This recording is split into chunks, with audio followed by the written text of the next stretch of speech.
Hey boys and girls, कैसे हो तुम लोग। एंड मैं हूँ बीस्ट एक्सप्लेन। तुम लोगों का फिर से स्वागत है एनिमे बड़ी के चैनल पे। एंड मैं लेके आया हूँ तुम लोगों के लिए एपिसोड 2 ऑफ ब्लैक बुलेट। तो अगर तुम लोगों ने इसका फर्स्ट एपिसोड नहीं देखा है तो हमारे एनिमे बड़ी भाई इसकी लिंक डाल देंगे डिस्क्रिप्शन में।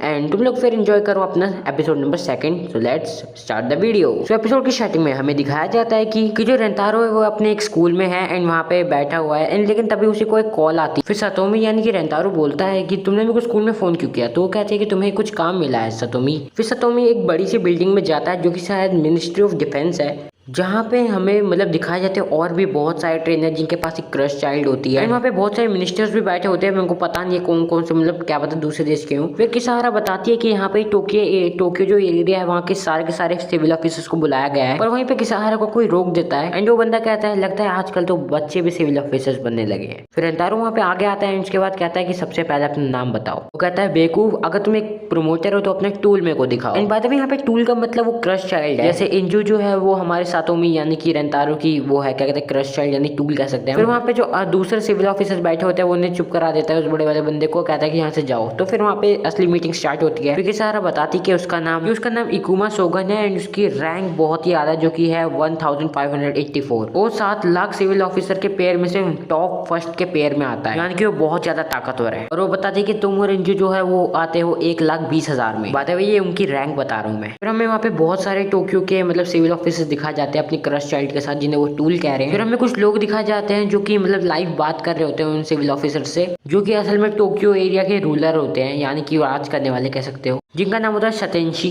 एंड रूलर के बगल में जो खड़ा है वो उसका एडवाइजर है, जिसका नाम है टेंडू कुकिनोजू। या थोड़ी प्रोनाउंसिएशन गलत है बट मैं तुम लोगों को स्क्रीन पे नाम दिखा दूंगा। फिर हमें पता चलता है ये तो रेंतारो का एडेप्टर है, जिसने रेंतारो की मॉम डैड के मरने के बाद उसकी मदद की। और ये किसाहारा के ग्रैंडफादर है। फिर उनके रूलर उन्हें बताते कि तुम्हारे पास 2 मिशन है। बताते कि तुम्हारा पहला मिशन है कि तुम्हें खत्म करना होगा इस गस्टीरिया के इन्फेक्शन को टोक्यो एरिया में। एंड जो तुम लोगों का सेकंड काम है वो है कि मेरे को लुटाना होगा तुम्हें वो केस जो कि गस्टीरी के अंदर है। फिर किसाहारा पूछती क्या है उस केस के अंदर। फिर वो किसाहारा का नाम पूछती है तो वहाँ पे वो बताती है कि मेरा नाम टेंडन किसाहारा है, जो कि सिविल एजेंसी सिक्योरिटी से हूँ। फिर वो कहती है, रूलर कहती है कि मैंने तुम्हारे बारे में सुना है प्रेजेंट टेंडू। जो कहती है मैं तुम्हें नहीं बता सकती हूँ। फिर किसाहारा पूछती है कि जो सोर्स है इन्फेक्शन का वो बस मॉडल स्पाइडर है। फिर वो कहती है अगर ऐसे ही है तो हम लोग तुम्हारे खिलाफ, और अगर ऐसे ही तो हम सब तुम्हारे खिलाफ है। फिर कोई भी जो प्रमोटर है वो अपना खुद नीचे क्यों हो जाएगा, आखिर तुम्हें हम जैसे प्रमोटर की जरूरत क्यों है। पूछती है कि ये काम तो बहुत ज्यादा डेंजरस है, तो क्या हमें क्या वारंटी कि हमें इसके बदले कुछ अच्छा इनाम मिलेगा। फिर रूलर कहती है तुम्हें इसके बारे में जानने की जरूरत नहीं है। फिर हमें वही फर्स्ट एपिसोड वाला विलन देखने के लिए मिलता है जो कि कहता है मेरा नाम है हिरोकू कागतेन। फिर सातोमी अपनी बंदूक निकाल लेता है एंड वो कहता है अच्छा ये तो तुम हो ना सातोमी।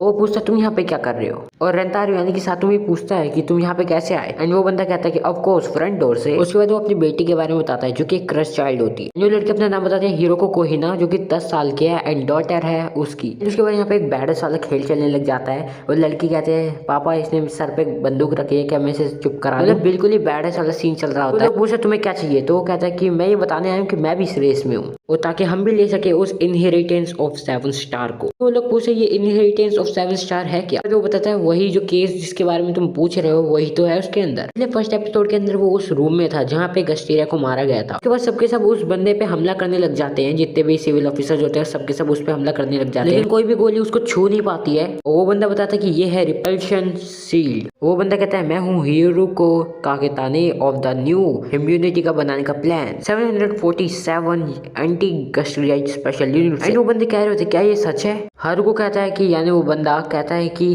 तुम्हें बिलीव करना है कि नहीं ये सब तो तुम्हारे पे छोड़ता हूँ मैं। एंड फिर वो बंदा उस बुलेट को भी उनके ऊपर छोड़ देता है। पर सातोमी जो है वो किसाहारा को लेटा देता है ताकि उन पे गोली ना लगे। और फिर काफी लोग ऐसे बच जाते हैं नीचे झुक के। एंड वो बंदा कहता है कि सातोमी मैं तुम्हारे लिए एक प्रेजेंट लाया हूं। उसके बाद वो लोग वहां से चले जाते हैं। फिर किसाहारा पूछते हैं सातोमी तुम इसे कहाँ पे मिले थे। एक बंदा भागा भागा आता है और कहता है कि मिस्टर प्रेसिडेंट गायब हो चुके हैं। वो कहते हैं कि प्रेसिडेंट की सिक्योरिटी कहाँ गई। दो बंदा कहता है कि वो भी गायब है, प्रेसिडेंट जो है उन्हें मारा जा चुका है उनके घर में ही, और उनका जो सर है वो भी गायब है। बताओ किस किस ने गैस किया। मेरे ख्याल से इस पिक्चर को देख के तो कर ही लिया होगा। एंड या फिर सातोमी उस गिफ्ट के पास जाता है एंड उसके बाद रूलर कहती है कि उस बंदे से पहले केस को दोबारा ठीक करो। जो बताते हैं कि अगर वो किसी के गलत हाथों में लग गया तो वो पूरी मोनोलिटी बैनर को तबाह कर देगा और जितनी भी जनसंख्या है टोक्यो एरिया में वो सब मारी जाएंगी। सीन बदलता है और हमें दिखाया जाता है कि जो हमारे सातोमी है वो इंजू के साथ है एंड उसने उसे एक बैंड दिया है। जो बताते हैं कि ये टैचू गर्ल्स ब्रेसलेट है, जो कि बताता है कि क्या तुम्हारा जो दोस्त है वो झूठ बोल रहा है कि नहीं, और अगर वो बंदा झूठ बोल रहा होता है तो ये जो बैंड है टूट जाता है। और इंजू कहती है इसलिए मैं तुम्हें पहना रही हूँ, और अगर तुम कभी उसके सहारा जैसी दरिंदे के मतलब जादू में आ गए तो ये टूट जाएगा। उसके बाद सातोमी से ट्राई करता है और कहता है कि मेरा नाम है सातोमी रेंतारो और मैं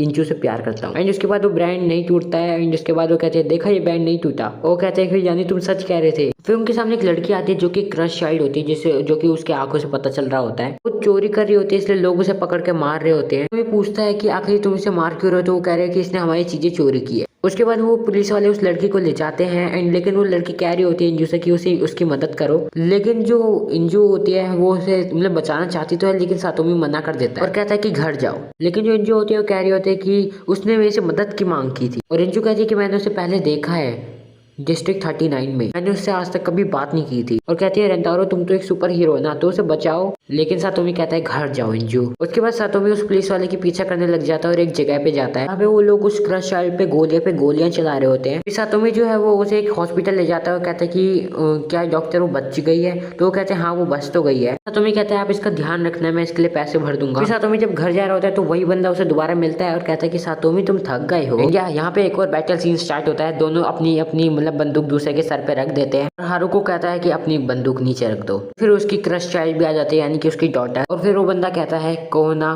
उसके हाथ काट दो। फिर कोना फुल स्पीड से जाती है और रेंतारो पे हमला करती है, लेकिन एक आवाज आती है अगर तुम हिली तो मैं तुम्हारा सर काट दूंगी। और फिर हमें दिखाया जाता है कि वहाँ पे इंजू आ जाती है सातोमी को बचाने के लिए। फिर दोनों के दोनों क्रश चाइल्ड के बीच में भयानक बैटल होने लग जाती है। फिर उसे एक टोन की लैंग्वेज में कहता है हे पीसक्विक तुम्हारा नाम क्या है। बाद में एक कोहनी पूछती है, इंजू कहती है कि तुम मुझसे छोटी है ये याद रखना, मैं हूँ अहारा इंजू, एक मॉडल रैबिट इनिशिएटर। तो दूसरी लड़की यानी कोहना भी बोलती है कि मेरा नाम है हारुकी कोहना और मैं एक मॉडल मारिस्ट हूँ, मतलब मैंथिस, और ये क्लोज कॉम्बैट में मतलब बहुत ज्यादा माहिर है। फिर कोहनी कहती है मैं तुम्हारे रैबिट हेड को छोड़ के सब काट दूंगी। फिर हारुको कहता है कि मेरी नादान बच्ची तुम कितनी बार यही चीज कहती रहोगी, जाओ। फिर वो बंदा कहता है चलो फिर अब स्टार्ट करते हैं। फिर सातोमी कहता है मेरे को नहीं पता तुम मेरे साथ ऐसा क्यों कर रहे हो, ये मेरी तरफ से तुम्हारे लिए एक छोटा सा तोहफा है। और वो बंदा कहता है कि मैंने सुना है तुम इंजू को एक नॉर्मल लड़की की तरह स्कूल भेजते हो, कि तुम धरती पे ऐसा कर क्यों रहे हो। वो बंदा कहता है तुम्हारे पास बहुत ही ताकतवर शक्ति है सातोमी, मेरे साथ आ जाओ। और सातोमी कहता है मैं तो तुम्हें उसी हमारी पहली मुलाकात में मार देता, तुम मेहनत करते हो सिर्फ हमें तड़पाने के लिए, चलो सातोमी मैं तुमसे किसी और दिन मिलता हूँ। तो बंदा ये भी कह के जाता है जाओ उसका पहले स्कूल देख के आओ, कल तुम्हें पता चलेगा वो आखिर कैसा दिखता है। जो कहती है कि मेरे को लगता है उसका जो इंस्ट्रक्टर है वो बहुत ज्यादा स्ट्रॉन्ग है। इंस्ट्रक्टर यानी वो कर्स चाइल्ड की बात की जा रही है यहाँ पे। फिर अगले दिन हमें दिखाया जाता है कि स्कूल में जो टीचर है वो सातोमी से पूछ रहा होता है कि क्या जो इंजू है वो एक कर्स चाइल्ड है। टीचर कहता है ये तुमसे किसने कहा है वैसे। तो टीचर कहता है कि तुम हमसे फैक्ट छुपा रहे थे है ना कि इंजू जो है कर्स चाइल्ड है, और अगर सच है तो तुम इंजू को यहाँ स्कूल में नहीं ला सकते हो। फिर सातोमी जो है इंजू को ढूंढने लग जाता है, उसकी पुरानी यादें याद करने लग जाता है कि यहाँ पे वो कैसे रहती थी वगैरह वगैरह।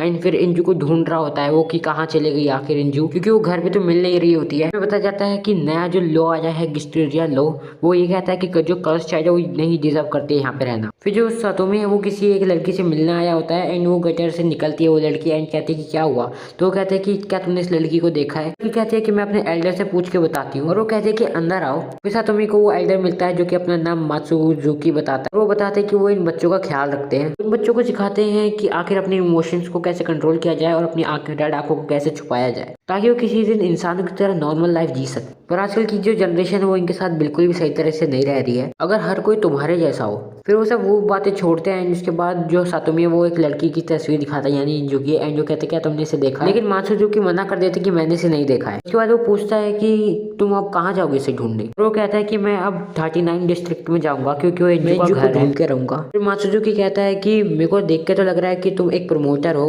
लेकिन तुम्हारा जो पार्टनर हो तुमसे भाग गया, तुम किसी और दूसरे को नहीं ढूंढ सकते हो। देखने में अजीब लगता है कि किसी सिविल ऑफिसर के पास उसका एक पार्टनर नहीं। बाकी जो प्रमोटर्स है वो अपने इंस्ट्रक्टर्स को यानी कि टूल्स को मतलब फाइट के लिए यूज करते हैं। तुम भी IASO को मतलब कर सकते हो कांटेक्ट है उनसे, एक नया अपने लिए एक टूल मांग सकते हो। फिर सातोमी कहता है तुम बहुत अच्छे इंसान हो, मैं तुम्हारे लिए शुक्रिया अदा करता हूँ। जो इंजू है वो कोई टूल नहीं है, वो मेरी इंस्ट्रक्टर है। मैं उसे 1 साल पहले मिला था जब पहली बार IASO ने हमें मिलाया था एक दूसरे से, और इसे 1 साल के अंदर हम दोनों मतलब एक दूसरे से अच्छी तरह से कनेक्ट हो चुके हैं। तुम्हें हमारे बारे में कुछ नहीं पता है तो ऐसा एक्ट मत करो जैसे तुम्हें हमारे बारे में पता है। उसके बाद सातोमी वहां से चले जाता है एंड उसके बाद वो मात्सुजुकी कहता है ये बहुत अच्छा इंसान है। फिर वो कहता है कि क्या तुम पक्का श्योर हो ना कि तुम इसे छोड़ना चाहती हो। फिर हमें इंजू को दिखाया जाता है जो कि वहीं पे होती है, ये सारी बातें सुन रही होती है। सो यार that's all for today. And अगर तुम्हें वीडियो पसंद आया तो यार एनीमे बड़ी को सब्सक्राइब कर लो। एंड अगर तुम्हें वीडियो पसंद आई है तो लाइक भी मार देना। एंड एपिसोड फर्स्ट को नहीं देखा तो यार देख लो, बिकॉज ये स्टोरी आगे जाके एक खतरनाक रूप भी ले सकती है। एंड अगर तुम्हें इस स्टोरी को नहीं छोड़ना है, मिस नहीं करना, तो यार तुम लोग सब्सक्राइब कर लो। And see you later. And तब तक के लिए पीस आउट।